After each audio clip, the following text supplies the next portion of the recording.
శ్మశానంలో ఆయన కూర్చోపోతే ఉగ్రభూతాలు వచ్చి ఓళ్ల మీద పడిపోయి ప్రజల్ని సత్కార్యాలు చెయ్యనివ్వవని అక్కడ కూర్చుని తాండవం చేసి వాళ్ళని కూర్చోబెడతాడు.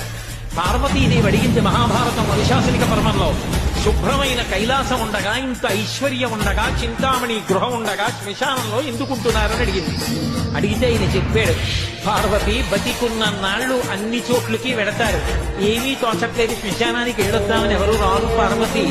నేనంతవాణ్ణంటాడు, పొరుగ్గా ఉన్నానంటాడు, గల్లగా ఉన్నానంటాడు, పండితుడంటాడు, పద్యాలు నాకు నోటికొచ్చంటాడు, ఉపన్యాసం చెప్పగలనంటాడు, నాకు పాటలు వచ్చంటాడు, నేను నాట్యం చేస్తానంటాడు, నేను అధికారినంటాడు, నా దగ్గర డబ్బు ఉందంటాడు, నేను పాట పాడగలనంటాడు. ఇన్ని ఉన్నాయనుకున్న వాడిలోంచి ఊపిరి బయటికి వెళ్ళిపోయిన తరువాత వాడిని తీసుకెళ్లి 4 కొత్త కర్రల మీద పడుకోబెట్టి చాప చుట్టి తాడు కట్టి పైన నూలుబట్ట కప్పి తీసుకొచ్చి అన్నీ తీసేసి కర్రల మీద పడుకోబెట్టి కాల్చేస్తుంటే జీవుడు లేచి నిలబడి పుర్రె పగిలిపోయిన తరువాత కన్న కొడుకు కూడా స్నానం చేసి వెళ్ళిపోతుంటే చీకటి పడిపోయాక, అయ్య బాబోయ్ చుట్టూ ఉగ్రభూతాలు, నా వాళ్ళన్న వాళ్ళు లేరు, వీళ్ళని నమ్ముకున్నాను, ఒక్కడు లేడని ఏడుస్తుంటే నేనున్నాను రా అని చెప్పడానికి నేను కూడా లేకపోతే చచ్చిన వాడు 1000 మాటలు చచ్చిపోతారని అక్కడ ఉన్నారు పార్వతి.